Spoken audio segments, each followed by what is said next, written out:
رب اشرح لي صدري ويسر لي امري واحلل عقدة من لساني يفقهوا قولي. بسم الله الرحمن الرحيم. نحمده ونصلي على رسوله الكريم. اما بعد فاعوذ بالله من الشيطان الرجيم. Today's video is about Rafa Yadan, and I will talk something about Rafa Yadan in namaz, but it is in Urdu language. آج 5 رمضان 1442 18 اپریل 2021. تو آج کچھ بات ہو جائے نماز کے دوران رفع یدین کی، کہ رفع یدین کرنا یا زور سے آمین کہنا، نماز کے دوران ہاتھ کیسے باندھنے ہیں،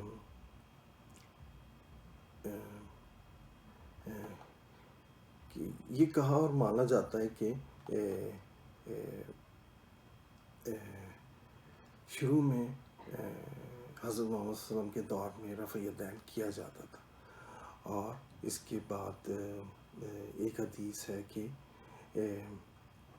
محمد صلی اللہ علیہ وسلم نے کچھ، جب لوگ نماز پڑھ رہے تھے تو لوگوں نے کہا کہ تم، حضرت صلی اللہ علیہ وسلم نے لوگوں سے کہا کہ تم لوگ نماز کے دوران گھوڑے کی تم کی طرح ہاتھ کیوں ہلاتے ہو.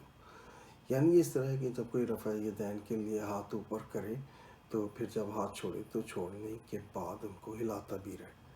عموماً بچے یا نوجوان روانی میں یہ کرتے ہیں کہ ہاتھ ہلاتے ہی رہتے ہیں، کیونکہ اگر کوئی امام رکوع کے بعد قومے میں جب کھڑے ہوتے ہیں تو اگر قومے کا دورانیہ لمبا کر دے تو یہ ممکن ہے کچھ بچے اور نوجوان رفع یدین کرنے کے بعد اسے اسی تھوڑی رفتار سے ہاتھ ہلاتے رہے، جو کہ یقیناً نماز کی بے ادبی ہوتی ہے.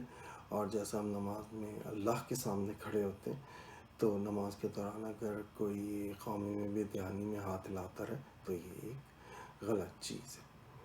تبھی کچھ لوگ رکے کے بعد میں نے دیکھا ہے کہ قومی میں بھی ہاتھ باندھ لیتے ہیں کہ نماز کی تعظیم برقرار رہے. تو ان چیزوں کو مد نظر رکھتے ہوئے امام اعظم امام ابو حنیفہ نے اپنی فقہ میں رفع یدین کو ختم کر دیا، کیونکہ ہوتا یہ ہے کہ ایک چیز جب آگے بڑھ جاتی ہے تو کہاں سے کہاں پہنچ جاتی ہے. اب اگر آپ یہودیوں کو دیکھیں تو ان کی عبادت ایسے ہوتی ہے، کھڑے ہو کر ڈانس کر رہے ہوتے ہیں، وہ بری طرح ہل رہے ہوتے ہیں. تو یہ ممکن ہے کہ شروع میں ان کی عبادت صرف رفع یدین ہو، اور پھر لوگوں نے ہاتھ ہلانے شروع کر دیے، پھر لوگوں نے خود بھی ہلنا شروع کر دیا. تو اب آپ اگر ان کی عبادت دیکھیں کہ وہ ہاتھ بھی ہلاتے رہتے ہیں اور خود بھی ہلتے رہتے ہیں. تو یہی وجہ ہے کہ حضرت امام ابو حنیفہ کے فقہ میں رفع یدین نہیں ہے. اس طرح زور سے آمین کہنے اور ہاتھ چھوڑ کر نماز پڑھنے جیسے شیعہ حضرات پڑھتے ہیں، تو اس میں یہی خدشہ ہے کہ آگے کے زمانوں میں جیسے اگر زور سے آمین کہہ رہے تو اس کے ساتھ کچھ اور شامل کر دیا جائے، اور پھر وہ کوئی بہت بڑی سی کچھ زور سے کچھ کہنا شروع کرتے ہیں، تو یقیناً نماز کی بے ادبی ہوگی. اصل میں یہ ہوتا ہے، یہ دیکھا جاتا ہے کہ جب بھی آپ کوئی چیز ایسی سیٹ کرتے ہیں کہ وہ آگے کے زمانوں کے لیے، آگے کی نسلوں کے لیے اس میں جیسی ہے بالکل صحیح طریقے سے اسی طرح پہنچے. اگر ہلکے اب اس کی ایک میں مثال دوں کہ لوگوں نے بت کی عبادت کیسے شروع کی تھی کہ پہلے کچھ بت رکھ دیا آدمیوں کے کہ جی یہ بہت ہی پارسا لوگ تھے، یہ اچھے لوگ تھے، بعد میں ان کی عبادت شروع کر دی. یعنی ایک چیز جب 50 سال 100 سال میں اس میں کچھ چینجز آتی ہیں، جب کچھ لوگ اس میں کچھ ایڈیشنز شروع کر دیتے ہیں. تو جیسے اب اگر زور سے آمین کہہ رہے ہیں تو یہی خدشہ ہے کہ آگے کے زمانوں میں اس میں کچھ شامل کر دیا اور لوگ نماز میں زور سے کچھ چھیڑنا شروع ہو گئے. اور اگر ہاتھ کھلے چھوڑے ہو تو ہاتھ ہلانا شروع کر دیں، پھر خود بھی ہلنا شروع کر دیں.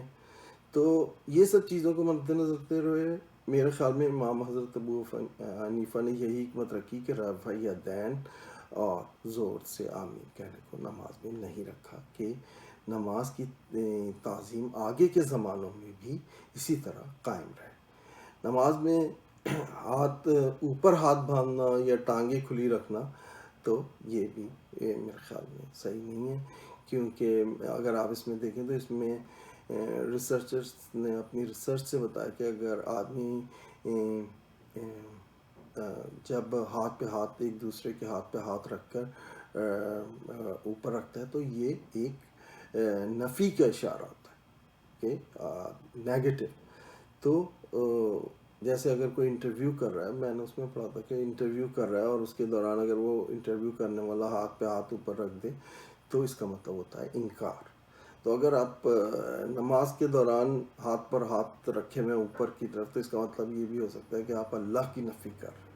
تو میرے خیال میں اس لاجک کے پیش نظر ہم سینے پر ہاتھ پہ ہاتھ رکھ کر نماز ہم کو نہیں پڑھنی چاہیے. اور جیسے ٹانگیں کھلی رکھنے کا مقصد ہوتا ہے کہ ہم نے بچپن میں ہم لوگ جیسے اسٹینڈ ایٹ ایز اور اٹینشن کہلاتے تھے اسمبلی میں. تو جب آپ نماز پڑھ رہے تھے تو آپ ڈیوٹی پہ ہوتے ہیں، ایک طرح سے آپ اللہ کے لیے ڈیوٹی دے رہے ہوتے ہیں، تو اس میں آپ اسٹینڈ ایٹ ایز نہیں ہو سکتے، بالکل آ کے ٹانگیں کھلی نہیں رکھ سکتے، بلکہ آپ کو تھوڑے فاصلے سے بالکل صحیح طرح سیدھے کھڑے ہو کے نماز پڑھنی چاہیے، جیسے آپ نماز کی تعظیم ہونی چاہیے. یہ چیزیں تھیں میرے کہ آپ جو ہے وہ رفع یدین یعنی شروع میں کیا جاتا تھا، بعد میں اس کو ختم کر دیا گیا. اور اسی طرح زور سے آمین کہنے میں بھی یہی حکمت ہے کہ آگے کے زمانوں میں لوگ اس میں کچھ اور شامل نہ کر دیں اور کوئی بڑی چیز ایسی نہ بن جائے. امید ہے آپ کو یہ چیزیں سمجھ میں آئی.